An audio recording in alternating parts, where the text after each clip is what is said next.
And speaking of terrible TV shows, guys, let's talk about Marvel's Secret Invasion and how it is becoming very apparent that critics are not giving Marvel any quarter anymore. So basically, now that Secret Invasion has premiered, the first episode of the 6-episode miniseries for Disney Plus, the critics are pretty much united in the fact that like it's not very good, in the sense that it's boring. Even the positive reviews are like, yeah, it's pretty boring, but we still like it. But it's coming in as the lowest rated Marvel TV show on Rotten Tomatoes. Nick Fury returns to Earth a broken and different man. We have the Skrulls who are pissed off that it's taking so long for Fury and Captain Marvel to find them a new homeworld. So they're like, we're just going to take over Earth.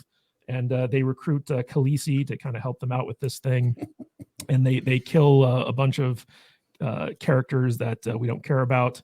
And yeah, a lot of stuff happens and a lot of it's very boring. But they're trying to take like an espionage, like this is an espionage show. We're doing a different genre. Yeah. Unreliable narrator. And you know, I feel like I might be being a little bit unfair to the show because yeah, maybe by the end of the series, end of the episodes, Nick Fury does a character arc where he comes back to like the Fury that we all know and love. This is Marvel, so I'm not like too big on it. But Gary, I wanted to ask your opinion on Secret Invasion so far. Apparently, it gets worse in episode 2. That's why I was kind of might hold off on my video review, and take in episode 2 because apparently it gets worse. 6 episodes on this, right? Mm-hmm. 6. That's it. 6. And the first 2 are slow as hell.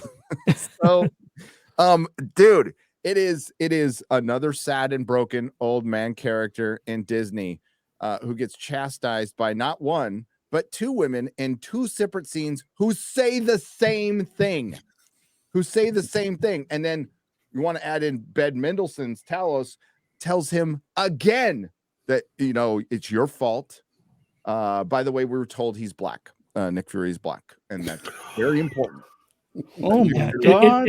Black in walking Russia, through the streets of Russia. Yeah, in Russia, walking the streets of Russia. Although a scene later, they have a black man walking through Russia by himself, no problem. So I watched it.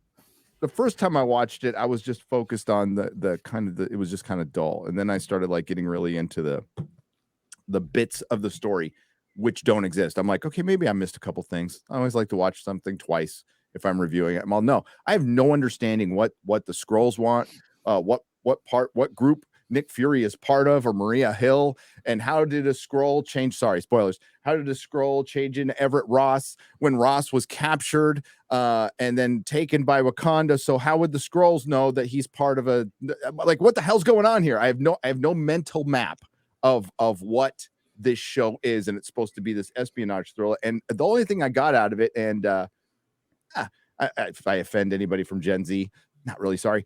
The Skrulls sound like Gen Z. It's like, oh, well, you didn't do what you promised, so now I want your stuff. You know, it's like, you know, that sounded exactly like all the Freckle Jesus from Captain Black Falcon. Yeah, she would make a great Skrull.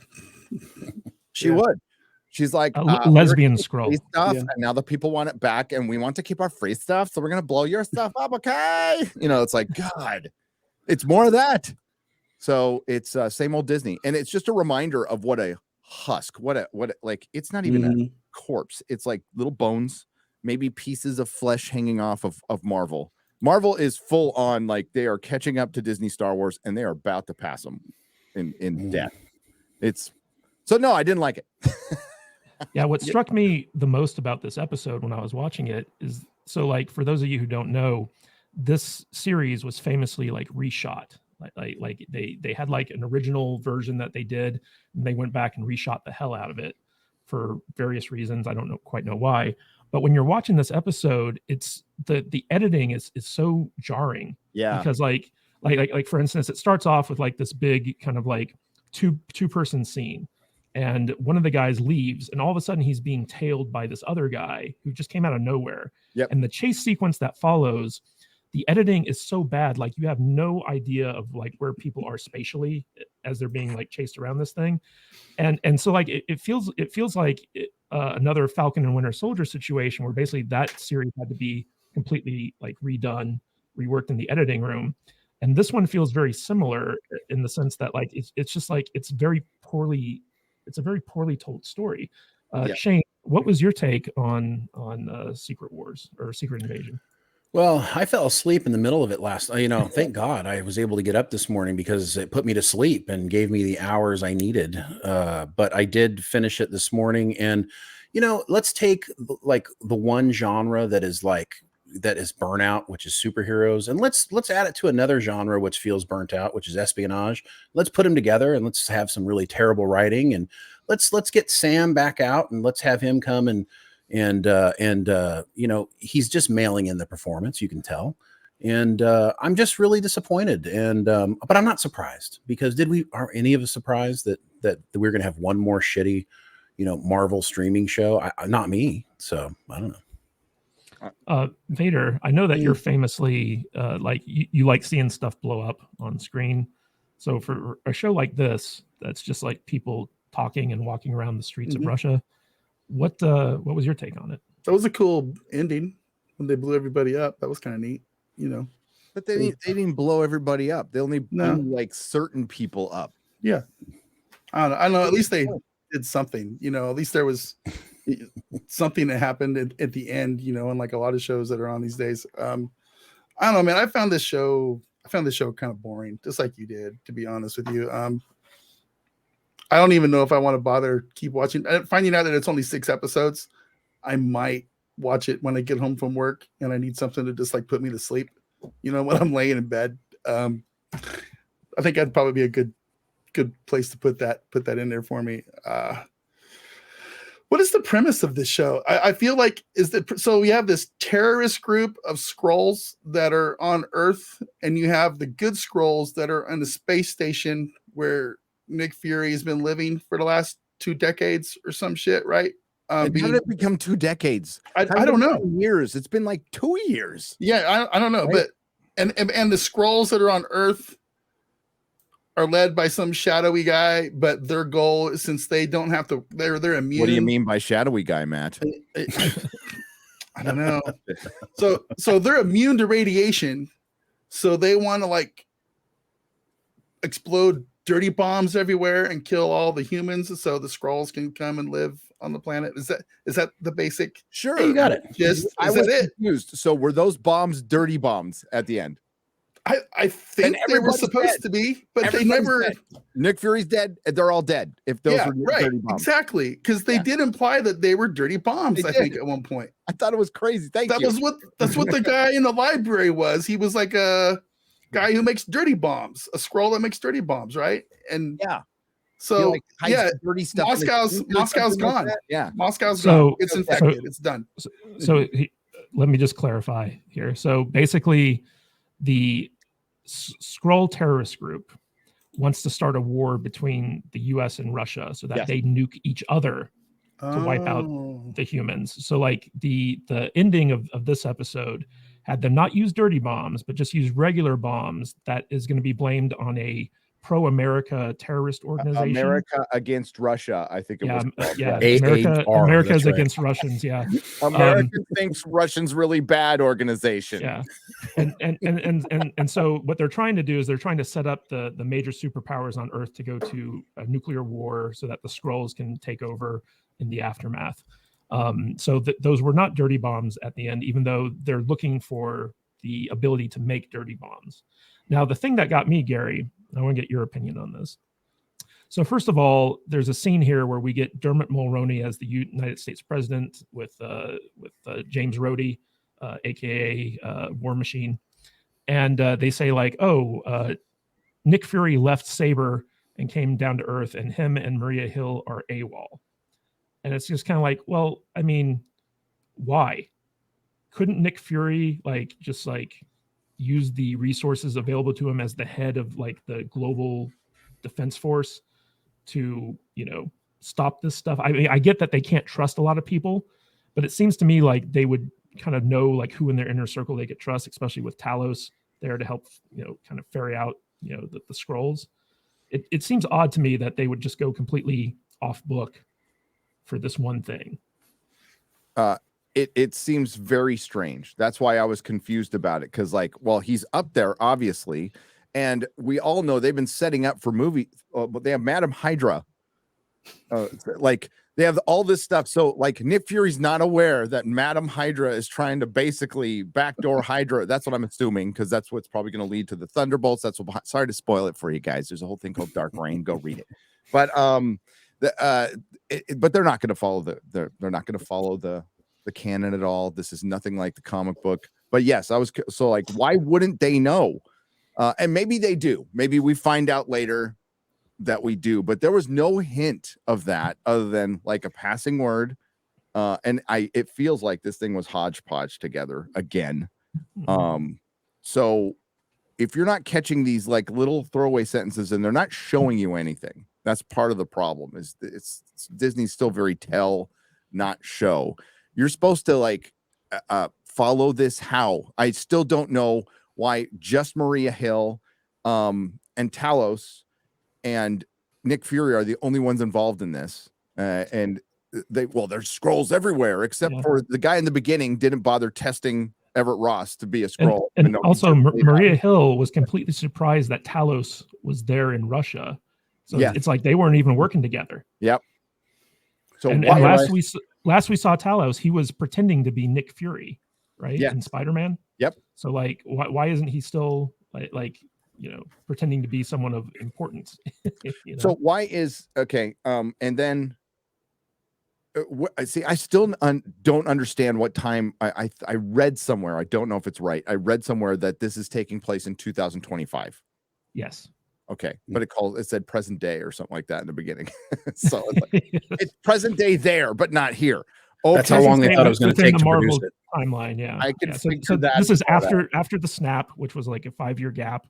So, and the last time we saw Nick Fury was Far From Home, right? Well, that was Talos. That wasn't him, but yeah. No. Where did we see Nick Fury go? Was it Thor: Love and Thunder? What the fuck? I can't remember the post-credit scene now, where he gets up and he's like, "All right, people." Yeah, he's on the Saber platform. Yeah. What movie was that?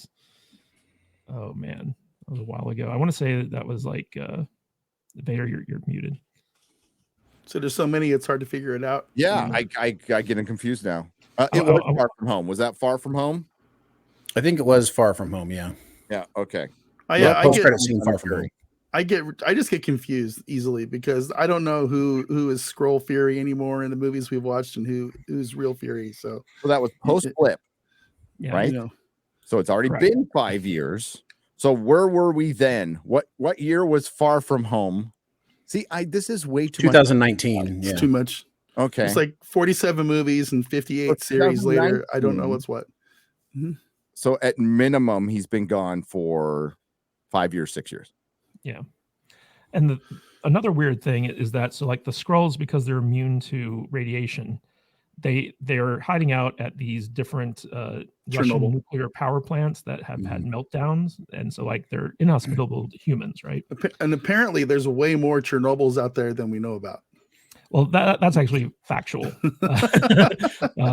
The Russians weren't known for their nuclear safety protocols, but the idea that like nobody knows where these potential nuclear places are, it's like, hey, just send over a satellite to look up radiation over Russia. You can find them. You can find them like immediately.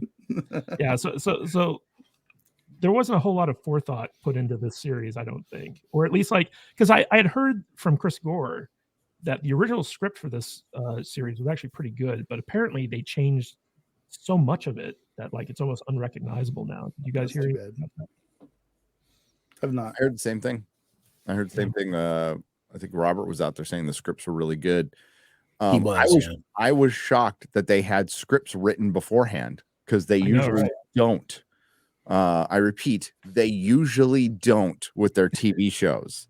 They don't hire showrunners. They hire head writers who will basically write the first couple episodes and the last couple episodes or episode. And then they have people to fill in the middle, which isn't even a writer's room. They're given some instruction. And sometimes the writers aren't even there when they start producing this stuff. They're not even around. Wow. So the original writer for Secret Invasion effed off before the show started, so somebody else came in, and that's why that's why they had to delay every Marvel project for the writer's strike, because their whole process is basically make it up as you go. It really is obvious, by the way, that they do that. But yeah, I heard it was a decent script. We've heard that before. I've heard that Doctor Strange was going to be awesome. Yeah. Heard Flash was going to be awesome. Heard that too. So. You know, speaking of the timeline, Gary. So like, what I've heard is that this miniseries takes place before the Marvels, right? Which is like the next big Marvel movie that's set to come out with Captain Marvel, Ms. Marvel, and whatever the hell like Monica Rambeau's character is. But if you look at the trailer for the Marvels, Nick Fury is up in Saber. He's back to his shaved head, no beard, eye patch thing. So it's just kind of like, can we infer? Yeah, can we infer from that trailer that we know how this is going to end? Everything's good. Everything's fine. There's still a giant hand and body coming out of the ocean. Everything's fine. Nick Fury might be a Skrull. I'm pretty sure the president's a Skrull. Yeah, I got that feeling. I think he's a Skrull. They made it very. There's like, we have some well-placed operatives everywhere. It's like, all right, so the president can be a Skrull. I just killed myself. I don't know why I do this, but Don't do that. why are we worried about Skrulls literally when there's a giant celestial coming out of the center of the planet? Oh, that doesn't matter. Just stop with it already. I cannot get past that. I can't. The planet is literally breaking in half because there's this giant creature coming out of the middle of it and nobody gives a shit. It's okay. The writers erased all that. We're good. I can't with this. It is unbelievable. Yeah, I mean, just the damage to the electromagnetic shield of Earth alone would have wiped out all life on the planet. It's just, well, they're saving that for the next movie because the Pacific Island that got displaced when or Atlantic Island when the Celestial came out is going to blame Thor. So when Thor comes back as a sad, broken old man, he'll be responsible for the Celestial that he wasn't responsible for. So well, Thor came back as a fat, broken man. Yeah, already. Yeah. Again, trying to find himself. He'll be definitely trying to find himself for the 17th. Yeah, and he'll be playing Apex Legends instead of Fortnite. Yeah, at least Chris Hemsworth is trying to fight back a bit lately. Yeah. A little bit. I mean, if you think about it for a second, I don't know how many of you guys, there's this volcano in the Canary Islands that they're predicting half the little island is going to fall into the ocean. Potential, and it's going to destroy the entire eastern seaboard of the United States when this happens. It's scientifically been stated, and all the theories are done. Big tsunami, giant tsunami, and that's just a little tiny island, right? And there's a giant creature coming out of the middle of the planet. Out half of Europe and half of the eastern seaboard. I can't. I can't even talk about these TV shows anymore until they address this. They have to address this. What do they get? How are they going to address it? Like, how do you get rid of that? Like, you're going to have like, you know what they'll do? The Marvels, they'll just have Brie Larson come in and carry it away. So I'm really getting angry about it right now. It's pissing me off. All right, real quick. Go ahead. Do we think this is going to last? I mean, they just delayed everything. I mean, the last film out to 2027. Yep. I think Daredevil got pushed back. Yeah.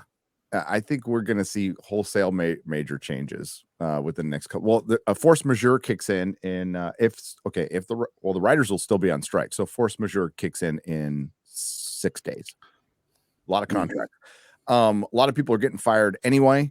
A lot of things are getting cut anyway. The producers aren't negotiating because they know they can use this opportunity to get them out of the dumb deals that they made. So unless you're really good in Hollywood, I would just be looking for other work. I would. I think things are going south. Well said. Really fast. Hey, Kevin Feige called Terry Matalas, right? No. Maybe something's coming there. Maybe. I think Terry would be better suited just to like go off and make his own version of Star Trek and call it like Star Journeys or something like that, and just not have to worry about dealing with Paramount or Kurtzman or anything. Well, and he doesn't even need to make Star Trek. He can go make something. I mean, 12 Monkeys is fantastic. Let him go make something Marvel. I mean, I don't think he can save it. But at least it would be better than the trash we're getting now. Terry do something original. That'd be great. Yeah. Yeah, at least have someone in charge of the Marvel TV stuff who oversees all the shows that can give. Yeah, some Kevin funding. can't do it. Yeah, the biggest problem right now with Marvel is there doesn't seem to be a plan in place. Like No. there doesn't seem to be any cohesion between all these different things going on. Why would they do that? Star Wars makes money and they don't have a plan, right? So. Hey guys, if you like this podcast, don't forget to like and subscribe to the channel and comment below on your favorite video as well. That goes a long way with helping us boost our channel and get out there in front of more people. And it lets YouTube know that we're doing something right. And if you want to catch us live, we go live 2 times a week, once on Saturdays at 10 a.m. Pacific time and on Tuesdays at 1:30 p.m. Pacific time. So join us there in the chat. We will see you on the live stream. Stay salty.